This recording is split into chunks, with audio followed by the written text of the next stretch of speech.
ha gashi nan da shi da shagon a gantsare na bangaren gurmada, shagon a gantsare daga bangaren gurmada shi ne za su taka damba a karan farko da shi da Ramadan Garba, inda tuni wannan gida ya riga ya yi makil babu masaka tsince kamar yadda kuke gani a wannan dambe. Gashi nan an riga an taka damban tsakanin Ramadan Garban da shi da shagon a gantsare.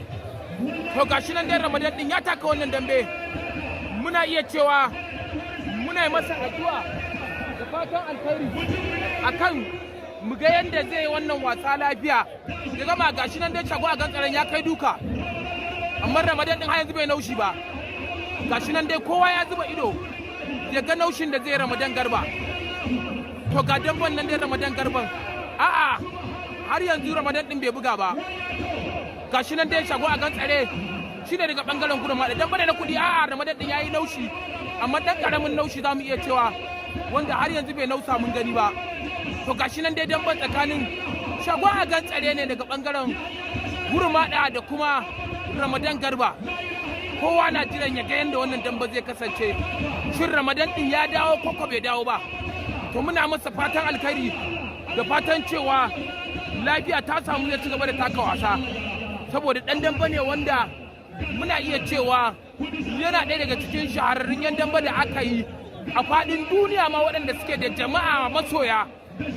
Gashi nan dai damban Ramadan Garban da shagon a gantsare din har yanzu damban ba a samu wanda ya yi wani naushi mai kyau ba. Ramadan din dai shi ake jira a ga yayi naushi, yan kallon kowa yana jira ya ga yadda zai kwakwaren naushi, a gani lafiyar ta samu ko kuwa shagon a gantsaren ya sa Ramadan Garban a gaba. Ramadan din ya gudu, an daddafa juna, kowa ya rike juna, la ilaha illallah. To gashi nan dai ana wannan dambe na gantsare na cigaba da naushi. Ramadan din ya jinjina hannu ya dafa zai buga, amma bai buga ba har yanzu.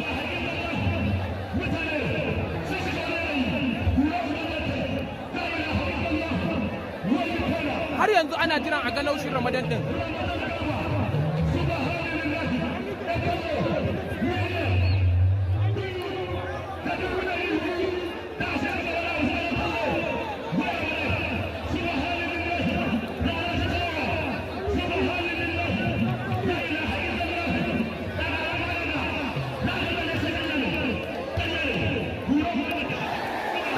Ya dire wa shago a gantsare, amma ya cinye da alama hannu ya samu lafiya da alama masu kallo, wallahi da alama hannu ya samu lafiya saboda ya yi naushi mai kyau kuma hannu lafiya. To masu kallon mu alƙalin wasa ya ce a ji a sha ruwa a dawo.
Ramadan ya kasa bugawa, Musa bin ya bace.